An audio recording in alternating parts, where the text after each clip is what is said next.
IPL 2026 পয়েন্টেবিলিটি last update করা হয়েছে 7 মেতে। 6 মেতে সানরাইজ হায়দ্রাবাদ ভার্সেস পাঞ্জাব কিংসের মধ্যে ম্যাচ হয়েছিল। সেই ম্যাচে সানরাইজ হায়দ্রাবাদ উইন হয়েছে। তাই আজকের পয়েন্টেবিলিটি ঠিক এরকম: নাম্বার 1 পজিশনে আছে সানরাইজ হায়দ্রাবাদ, 11 ম্যাচ খেলে 14 পয়েন্টে। নাম্বার 2 আছে পাঞ্জাব কিংস, 10 ম্যাচ খেলে 13 পয়েন্টে। নাম্বার 3 আছে রয়্যাল চ্যালেঞ্জার ব্যাঙ্গালোর, 9 ম্যাচ খেলে 12 পয়েন্টে। নাম্বার 4 আছে রাজস্থান রয়্যাল, 10 ম্যাচ খেলে 12 পয়েন্টে। নাম্বার 5 আছে গুজরাট টাইটেন্স, 10 ম্যাচ খেলে 12 পয়েন্টে।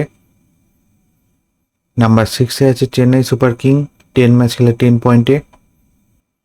নাম্বার 7 আছে দিল্লি ক্যাপিটাল, 10 ম্যাচ খেলে 8 পয়েন্টে। নাম্বার 8 আছে কলকাতা নাইট রাইডার্স, 9 ম্যাচ খেলে 7 পয়েন্টে। নাম্বার 9 আছে মুম্বাই ইন্ডিয়ান্স, 10 ম্যাচ খেলে 6 পয়েন্টে।